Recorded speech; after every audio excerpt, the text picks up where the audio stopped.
How's it going, guys? Lian here and welcome to another architecture video. So for today's video, we are going to learn how to draw trees the fastest way possible.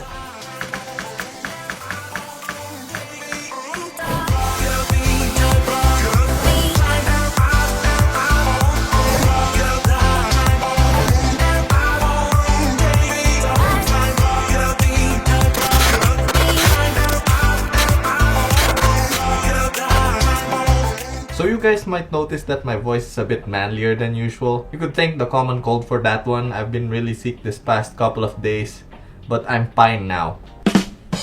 Get it? I said pine because today's video is about trees and pine is a type of tree. Never mind. Anyways, I'm feeling kinda okay now. Because you know, oak is also a type of tree. The worst. Alright, enough with the puns. I'm kinda relieved that my sickness didn't get worse.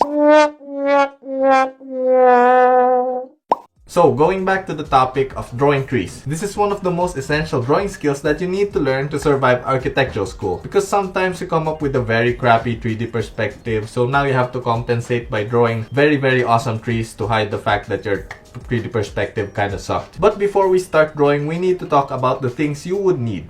So for this video, I'm going to use watercoloring paper, but you guys could use any type of thick paper, preferably 150 to 200 GSM. As for the pens, I will be using a 0.8 and a 0.1 micron pen. And then to color in the tree, we will be using 4 shades of green. That kinda sounds like a best-selling novel about the Hulk and his encounters with women. Anyway, I'm getting off topic again. For today's drawing, I will be using these alcohol markers made by Touch 5. They are a great and cheaper alternative to Copic markers. The great thing about alcohol markers is you could easily gradient them and mix the colors together, and it dries up super fast, and the results look like you watercolored your plate.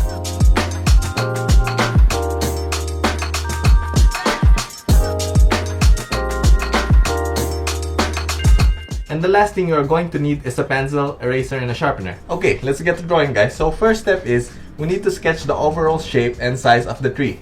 It is advisable that you look up pictures of real trees online, or just go outside and check out the trees there. Okay, now that you have the overall shape of the tree, time to ink it with our micron pen. For this tree, I will be using the 0.8 micron pen first. Make sure that the lines are extra squiggly to simulate the leaves. You don't want it to look like a smooth, hot dog on a stick thing. After inking the tree, it is now time to color it, but before we color the real tree, we need to test out our markers on a scrap piece of paper to make sure that our colors are all cohesive and our tree doesn't end up looking like a mutant neon broccoli. How do you pronounce broccoli? Broccoli. Once you are happy with the color palette, we may now begin coloring in our tree. So what I usually do is I choose a light source for the tree to determine where the dark parts and the highlights will be. Okay, so I begin by using the darkest shade, moving on to the lightest shade in our color palette. Make sure that you shade as random as possible and always be mindful of your light source.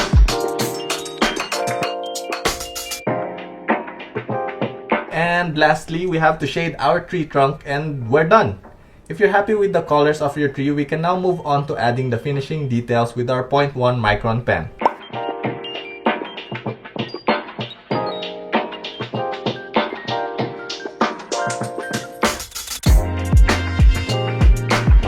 And voila! We're done! So the same process goes when you're doing the top view of trees. Okay, so I usually begin by drawing a circle the best that I can.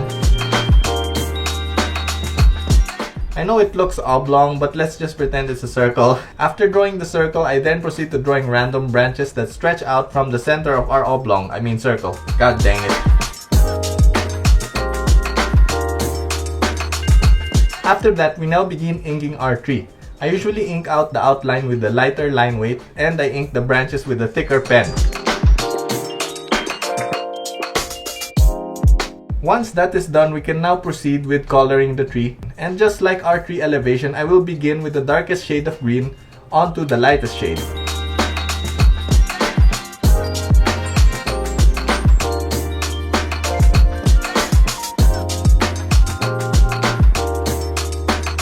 When you're done coloring, just draw some more squiggly line details and we're done.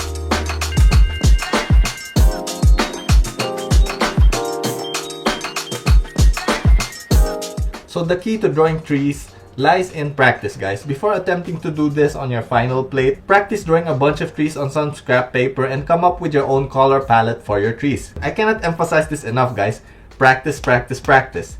It may seem like I was naturally gifted with the ability to draw, but unlike my naturally good looks, I wasn't that good at drawing to begin with. Did he just say naturally good looks? What the hell? I just practice a lot and I really love drawing. I usually spent all my time drawing when I was a kid because every time I went outside I end up getting sick.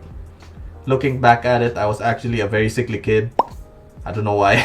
I hope you guys learned something new today. If you guys liked this video and found it interesting, please like, share, and leave a comment down below. Thank you for watching, guys. I will see you on the next video. Flying peace!